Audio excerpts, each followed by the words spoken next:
Awesome. So, Mark, thank you so much for hosting me today at the live here at the TekStream office here in Atlanta.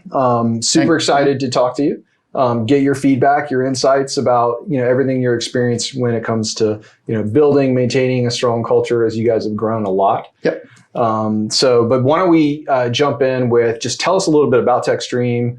Kind of give us the overview of the business first. Yeah. No, hey, well, first of all, thanks for being here. Yeah. Obviously, we've had a lot of conversations and appreciate you coming here to speak with me today. But so TekStream has two primary services. One, we are a professional services technology integration arm for technologies like AWS, Splunk, and Oracle technologies. Yep.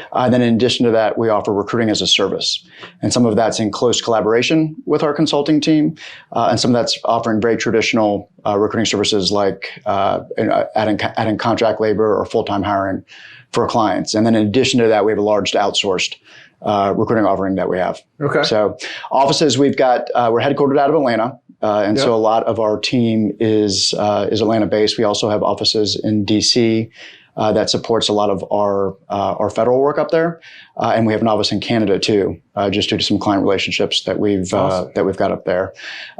Consultants, we've got consultants in over 30 states. That includes members of our technology team. That includes recruiters.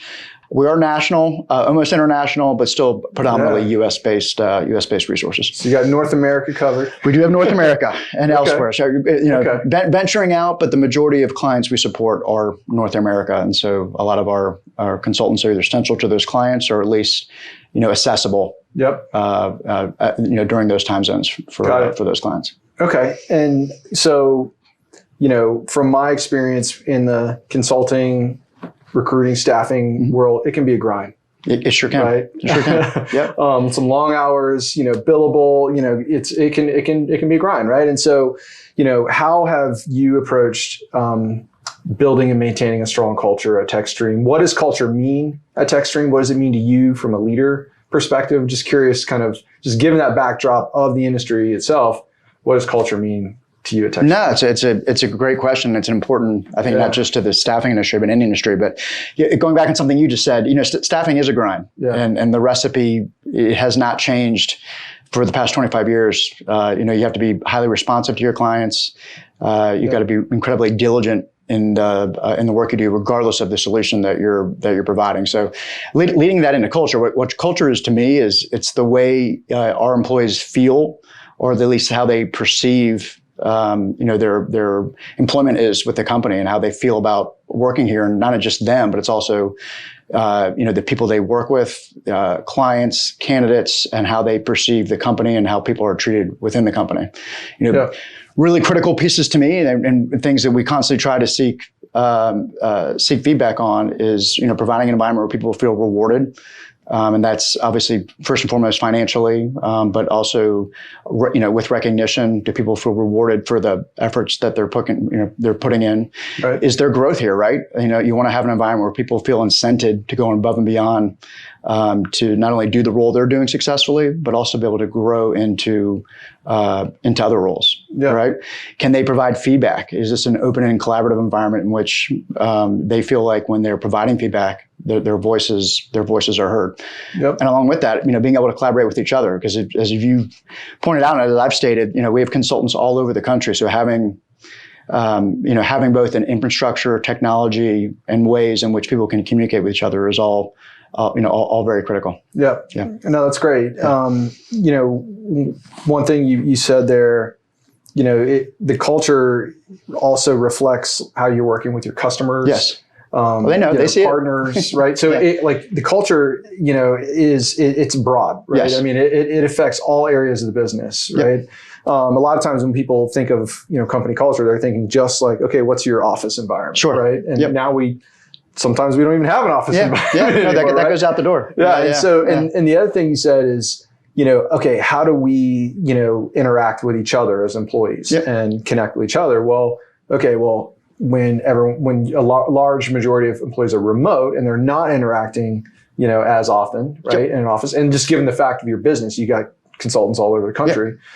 how do you guys approach or manage kind of that remote work from a culture perspective? Like Sure. How's that been a challenge? How any lessons learned there? I'm just curious. This is top of mind for a lot of leaders. Yeah, no, 100%, right? So first you've got to invest in the technology and infrastructure that that allows folks to communicate. Having Teams calls, Zooms calls, things in which people can interact with each other. Having an internal system like Cooley for an internal system like some of our SharePoint where people can collaborate on different things and they're not out on an island just doing whether they're a technology consultant or recruiter. They're not out only just doing the work for their client.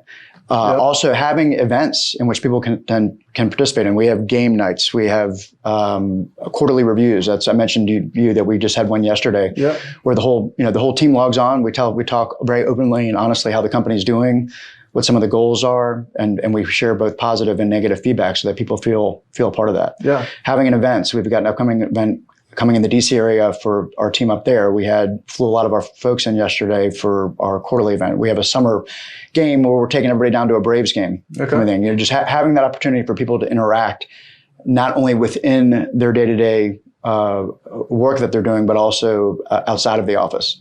And that those types of things are encouraged and are certainly an important part of our culture. Yeah, I like that. So the events. So it sounds like you kind of plan out your calendar. We do. Right? And so it's, hey, people know we're getting together on this day. Yes. This is the time for us to collaborate. Yep. And, it sounds like it's a mix of both kind of just fun, social, get to know each other. And then there's also, hey, we're talking about the business. We're, sharing, I guess, overall updates. And I'll add one more thing to that. What's also very important to the culture and to me personally is also having, being kind of seen in the community. So part of the culture is also getting people involved in extracurricular activities, which are predominantly charitable, but they're things that we can give back to the community. We're part of Career Village, which gives advice to people who are out there looking for work. A lot of students. We do a lot of work with the Nicholas House here locally. Okay. So people not only feel like, hey, I'm doing something to build a great company, but I'm also giving back to my community. Got it. And that's something that we want to be known for outside of the company, but we want people within the company to feel like that's an important part of. So that would be another event on the calendar. Yes. Right. Yep. Got it. Yep. Okay. And there's smaller events, like there's more kind of team oriented. Let's get together with this client. Yep. Type events. Let's do a happy hour locally, and then we have larger ones where we'll fly everyone in the company in for our holiday party, get everyone together, and that's part of culture. Is not only involving all of your employees, but it's also involving spouses and family, and making sure that they feel a part of the growth of TekStream. As well too, and that's as a professional recruiter and not just a business owner. When you can get family members involved and they feel a part of the company, that certainly helps with the retention. No, that makes sense. I mean, if I can see, hey, we just want to thank you as a spouse. Like your spouse is working a lot of hours, and we know that, and we thank you because your support means a lot. Well, you want them. It's not just their support. You want them to feel a part of the company, so that they feel like, wow, okay, this is something for my whole family, and I like it. And that they're reward is not the word. You're not obviously rewarding them personally, but they feel that they're part of. They're vested. They're vested. Vested. I like that. I like that. That makes sense. Yep. I'm taking notes for myself here, so it's good. Okay, so a big buzzword right now that I'm hearing from a lot of leaders is the Great Resignation. Yep. Okay. And obviously at the Great Retention, we're flipping this just to highlight, awesome things that are happening, but there's a lot of talk, a lot of, employees looking for new roles, not being appreciated, what have you, right? What have you guys experienced? And then also you're seeing this across the industry from a staffing perspective, but tell us a little bit about what you experienced from a TekStream perspective. And then, any lessons learned. Are there things that you're doing to be proactive with your people, like in response? Just any kind of insights? So there's two answers I'll give you. Both are related to TekStream, but obviously hit us in different ways. First of all, as a company that specializes in recruiting services, the Great Resignation is a benefit to us because so you're growing. Well, if you think about it this way too, it's, you have traditional recruiting services like perm and contract, which address some of it. But then we've also got our outsourced recruiting where we do everything from recruiting advisement for companies to, to sourcing support. So we've got some very creative solutions we can help companies go with who are experiencing the Great Resignation. So from that standpoint, from a pure recruiting demand, it's actually been positive because it puts a big demand for our various services, that companies can use to address their own hiring issues or retention issues. Internally, you've got to be proactive. Okay, you have to have a feel for what's going on in the economy. Are benefits competitive? Are financials competitive? What are other companies doing?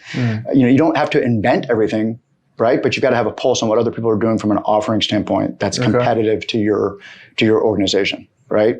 If recruiting is in demand, I have to automatically assume that my recruiters are in demand. That's a good point. Well, what am I doing to make sure that they want to be here? And want to be part of this environment. So it's you mentioned when people are remote, you still have to manage them the same way, but you also have to offer an environment with a lot of flexibility, where they're rewarded and they feel comfortable with the projects that they're supporting. Yep. And if you're not being proactive about it, you should assume as a business owner, whether it's recruiting or any service you offer that's competitive, that your people are being recruited. The better you're doing, the more you're getting known by your competitors as a place of where good people are. Yeah. So being proactive at addressing that, making sure people are happy and aligned with the goals that you've set forth are all pretty critical to that.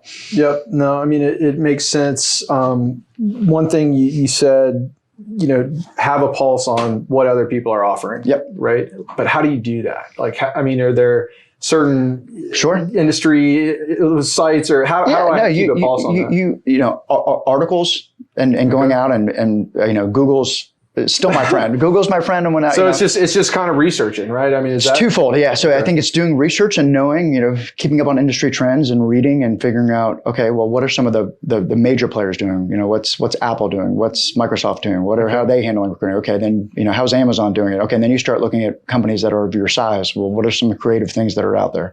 Okay. Talking to your benefits provider. What are some unique things that people are offering? The second thing, in addition to research, you've got to talk to people.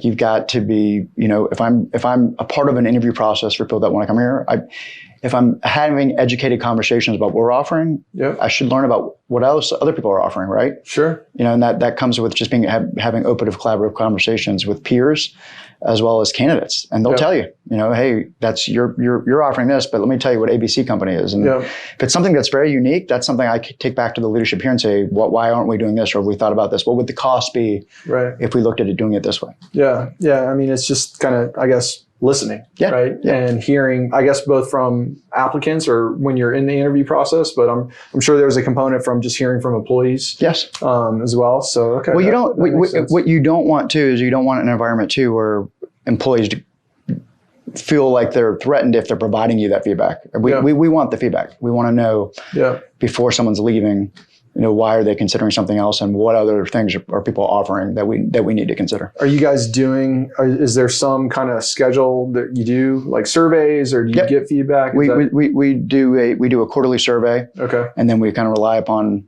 partners like CoolLeaf and others to kind of provide us feedback on the employee experience as well too. Yeah. No, that makes sense. Yeah.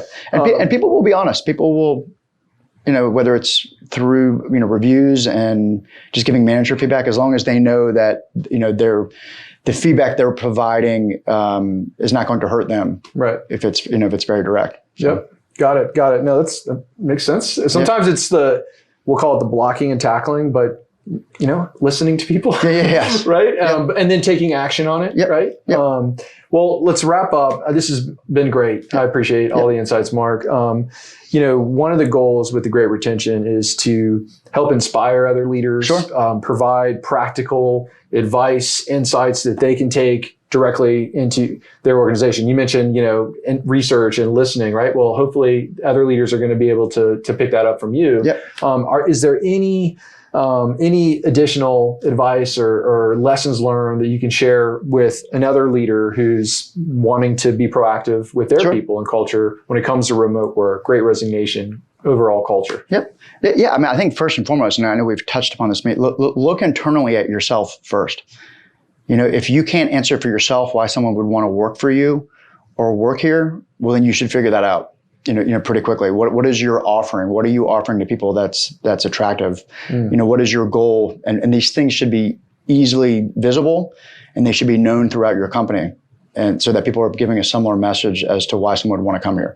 People pick up on that really quickly. And if you're not putting something out there that people would want to be a part of, that's pretty tough to overcome, especially with the Great Resignation and everything going on, and taking the time to do that. And the second thing, this seems like common sense, but I think a lot of times as executives, we get caught up on what are the numbers, what's the revenue goals, what's this, where do we have to be? That to me is secondary to investing in the people. If you invest in the people, the numbers will hit themselves, and you don't have to you don't have to manage from the top line down. If you get the right people on board, they're aligned with the goal, those things will take care of themselves. Yep.